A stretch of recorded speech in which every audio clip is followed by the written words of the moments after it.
My sister actually made me laugh really hard because I was carrying around my Brandon Sanderson book, and she's like, "This almost looks like your emotional support book. You're bringing it everywhere.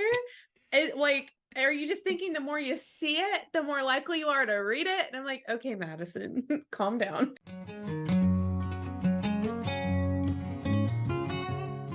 Welcome to the Book Angle, where we talk about books from different angles and sometimes go in circles. I'm Anna, and this is Sabrina. And today we're going to be talking about book slumps or reading slumps and how Yay. to get out of them. Honestly, this idea for the video came for like two reasons. One, we have a couple people, at least who I know of, who are very regular YouTube watchers. Thank you, Libby and Sarah. Those are the two who have asked me these questions. They're like, "How do you read all these books so fast? Don't you get tired?" And I'm like, "Yeah, sometimes." But they were just surprised. They thought that maybe like you and I wouldn't get into a slump because for as long as they've been our friends and even before, our YouTube, we've always been reading. Mm-hmm. But then second part was I was reading a book that you recommended that was objectively a very good book, but it took me forever to get through it. And I'm like, I think I'm in a bit of a pickle here because I am in a little bit of a slump and I'm making all these YouTubes about books. And so I think we just need to talk about it because we have it too. But you're not in a slump right now. I'm You're not doing I'm not currently in a slump. However, I did my time. I have done my time. I was in a slump for I'm trying to do the math in my head. It was roughly 6 years where I I would consider it as a whole a slump because I was not reading more than like 10 books a year.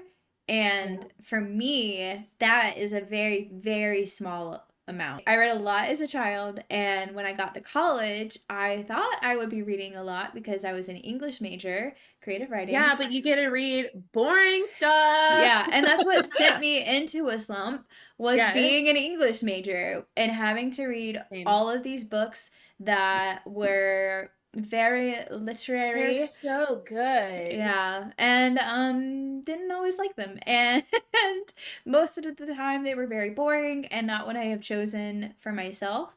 And I did not have time. I just didn't have time between working a job and being in college to read anything that I wanted to read. And then when I graduated, immediately started working, and working full time sucked my soul dry. It wasn't until 2021 and when I actually like got back into reading on a regular schedule, and not regular schedule, like I started reading what I wanted to read at a good pace, I should say. My degree was English with a focus in literary studies. So I was with those people who are like, I only read literature with a capital L. And so it was just really hard for me because I love to read and I love to write. And I was being told that this is good literature. And so it made me think that I guess the books I like to read are trash because if this is good, then I don't want to read good books. So I think that school can sometimes beat the love out of reading in a lot of people. And then flash forward to then I get my master's degree in English education. And then I'm now the person who's taken the life from the love of reading from the kids. Thankfully, I hope I didn't do that to my students, but my current it wasn't really a huge slump. I was still reading all the time, but I was just telling Anna, I feel like I need like adult person books because I've been reading nothing but middle grades novels for years because that's what I was teaching. And so people would come up to me and be like, "Did you just read this awesome fantasy book?" I'm like, no, but I just read like this really cool middle grades novel. You want to check it out? It's called Ghost Squad." And they're like, "No." So now I'm just in the adult fantasy and YA realm. What is a reading slump for you? For me, a reading slump is not um not not necessarily that I don't have time for reading, but it is feels draining to read. Like Mhm. I do not feel like I have the emotional capacity to pick up a book and be invested in it. Yeah. And so I'm not like, even though I might have the actual time in my schedule to read, I'm not doing it and I don't feel the draw to do it. Or Yeah. sometimes I have been in slumps where I'm like, I really want to read, but I just feel like my brain can't get there. Like I feel I pick up a book and I'm not invested in it, regardless of how good the plot is. And I feel like that's where you're at right now. Is there's a lot Yeah. of other things going on in your life that are taking up your brain space, and reading is like pushing you over the edge, so to speak. My Like brain's like, "Girl, you're making me work too hard in other aspects of your life, and then you're gonna pick up Brandon Sanderson? yeah. No, queen, we can't deal." And then instead, I just watch The Big Bang Theory over and over again. I will also say that I have been sent into like mini slumps because of finishing a really good book, and I feel Yeah. like nothing can compare to like, wow, that book was so good. It was so satisfying. I loved the ending, and I feel like it would almost be dishonorable to the characters to pick up another book and be emotionally invested in it right now. You can't, like, book cheat. Yeah. Like, I need to give that the time that it deserves to marinate in my soul before I move on. And so that's kind of a slump. I kind of view that differently. It's like a book hangover, is how I've seen Yeah. it referred to. And I will say I just read One Dark Window, Two Twisted Crowns, that duology by Rachel Gillig, I think is how you pronounce her last name. That definitely almost gave me a hangover. It didn't, because I had to keep reading for stuff that we were doing. However, if I had not had other books on my schedule that I needed to read so we could talk about them, I probably would have had a hangover from it because it was so good. And I was like, wow, this is really, really well done duology. That finale was amazing. And I don't feel like I want to read anything else because nothing can compare. It's not true, but it feels like it in the moment. I'm excited to read that duology once the slump is over, but Yeah. I'm really excited to read it. I have both. But honestly, I agree with your definition of the book slump, but one of the things that you said was one of the solutions that I had for a book slump, which is pick a friend, preferably a friend who will understand if you're like, "Yeah, I didn't read last night," but also start reading with them because that sense of accountability is really helpful and it makes you feel like maybe reading is more of a communal and social activity versus if you were to pick up a book on your own. Because if we weren't choosing to read books together to review them or to talk about their themes, I don't know if I would be able to be like, yeah, I'm going to finish this book today. And I'm really happy about that because then once you have that moment where you are immersed in the world again, even if it's a slow start, then it's so fun to call your friend and be like, "Oh, did you read? Of course you did. You're not in a slump." So I think that would probably be one of my first, not quite first, but like definitely up in the top three of suggestions because sometimes accountability might make you feel stressed to read. But in this case, it's not making me feel stressed to read because you're a nice person, so you understand. Yeah. If I Yeah, and I will say a lot of the times when I give advice, like people are like, "Hey, like how do I get into reading, or like how do I get into Dungeons and Dragons?" That's another thing that I get asked a lot. And a lot of the times I'm like, "Find friends who will play with you or who will read Yeah. with you." And people are immediate response is always, "I don't have friends." I'm like, yeah, after college I have a small circle of friends that I stay in contact with, and it's small. It's Um me. No, you have a little bit more than me. But yeah. so I understand not having friends who are interested in the same things as you, or who maybe not want to reading the same books as you or don't like reading. I've been there in high school. I didn't have hardly any friends who read. So I totally understand, and that is a valid feeling of being alone. We're here. You can watch our videos. We'll be your friend. But what got me out of my reading slump was I have to give a shout out to According Threads and Roses by Sarah J. Maas. That series, not the best thing I've ever read for sure.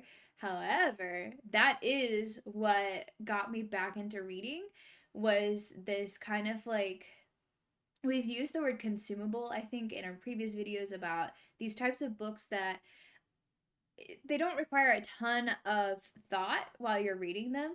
Mhm. Your brain doesn't have to be super like, I need to analyze every moment of dialogue to understand what's going on here, to get the bigger picture. I need to make sure that I am like analyzing every scene and paying attention so I don't miss something. Yeah. Um, there are like, she's pretty good at like foreshadowing stuff. However, if you miss it, it's not going to ruin the book. Yeah, you don't have to read every line and you're not consistently asking yourself, is this important? Is this important? And you don't really have to reread stuff unless you're rereading something you're like, did she just say that? Yeah. But There are you're moments where you're like, really? Like, but you're right, it's fun. And it's kind of like watching, I don't want to say trashy reality TV because some of the world, like I'm still immersed in her world without needing a bunch of info dump. But it's fun and lighthearted like a reality TV show. So I I don't know if understand that you have to be lighthearted slump. is the right term for that series. Well, It is dramatic it's and light. Maybe not lighthearted, but light. yeah, yeah, yeah. And yeah, it was like, wow, I read the first book. I think I read the first book in a day. I just sat Told down and you. yeah, I was You're the like, Flash. You're the Flash. I that was all I did that day, but I did read it in a day, and I was like, I am invested, and so I read the whole series, and then I was like, okay, there has to be something better out there, and then I got me that got me reading again, and I was now on the hunt for books that were similar, maybe not so much smut, but like, you know, like that vein of fantasy. Yeah. And I have heard very similar stories from other people where they're like, oh, Akatar is what got me back into reading, or now Fourth Wing is what got me back into reading, Yeah. or what made me realize that reading could be fun and not just this educational, boring, dumb stuff that I had to deal with in high school or college. And not to say that there was dumb stuff in high school or college, but it can be feel Yeah. mind numbing. And that is not all that's out there. And there are a lot of fun stuff to read. So Yeah. I don't know if I would necessarily recommend Akatar to everybody, but it is a I have to give it credit for being something that has gotten a lot of people into reading or out of a Yeah. slump. Yeah. Um, I mean, I was even just thinking about this because we were talking about doing best books of the year, and like I really enjoyed A Court of Mist and Fury. Not actually A Court of Thorns and Roses, but just the whole story as a whole. I was like, man, I really, really, really liked this. And I read it so fast. Mm-hmm. Like that was one that I was like, whew. I took a lesson from your book, or I was just reading all day. Um, Something that I always recommended to my students when I was teaching, and I've done myself, is choosing a different, not necessarily a different genre, but maybe a different type of book. So if I had students who were reluctant readers or they just didn't like to read, I would always recommend a graphic novel to them. And then after a while, when I was having to teach so many books, I decided I wanted to read a graphic novel for fun. And it was Hey Kiddo by Jared, Kraska. I do not know how to say his last name, but he wrote a really awesome memoir of his just life growing up with his grandparents because his dad wasn't around, and his mom was struggling with drug addiction. And actually, he has a really popular TED Talk just about his life. And so it was a book that was sad, but it felt like it had a lot of depth to it. And it was a very quick read because the majority of it were pictures. Mm-hmm. And after that book, I was felt a sense of completion because I read it extremely quickly. I also was visually engaged because I typically don't read graphic novels, and it was really cool to see characters' facial expressions and how this particular author used like gray shadows and like to show that something was sad. But it did make me want to read something a little bit longer or heavier, not necessarily, well, yeah, heavier, something with a lot more depth to it. So I really do recommend picking up a graphic novel, and I still assume and firmly believe that's reading. So when people always hate on people who read like manga and all this other stuff, I'm like, that's still a story. That's still a storyline and it's engaging. And so don't hate on people's graphic novels or comic books because that's a form of literature in its own right. So that would probably be my second piece of advice, to try out something like that. Yeah, like a graphic novel or a novella is also another good option because it's short. Most novellas, I think we looked it up, and I think that it was less than 120 pages. 150. 150 pages. So it's short, and it can give you that sense of completion that, like, oh, I accomplished this. And I will always recommend the Murderbot series by Martha Wells. Um which Sabrina hasn't read yet. But I It's gave her right here. um that is a very good like intro to novellas, kind of. If, like, if you're not very like familiar with that short story, I feel like she does her pacing for a novella really, really well. Another part of breaking the slump, which is very similar to the graphic novel or novella version, I think would be listening to either a dramatized audiobook, just because sometimes audiobook authors, it might be a little dense depending, or narrators, depending on how they read it. But audiobooks, I think, are really helpful, and specifically the dramatized audiobooks, because if you can just hear the characters' voices in your mind, sometimes I think the reading, and what makes reading hard is that you're having to do all that work in your head of, Mm-hmm. how did they say this? What did they look like? Were they mad when they repeated this? But the dramatized version almost lifts that load off of your shoulders, and you can just hang out for the ride. And actually, if you want to read A Court of Thorns and Roses, there is a dramatized version where every single character has a different voice. There's music. If there is like a carriage, you can actually hear the carriage go by. So it's just really cool. Yeah. Going back to talking about series that we loved as children, this is not like a specific book recommendation, but I think a lot of people are like, oh, I can't read middle grades or can't read YA because it's too young for me. I'm now an adult and I have to read only adult. Yeah. And I disagree with that sentiment.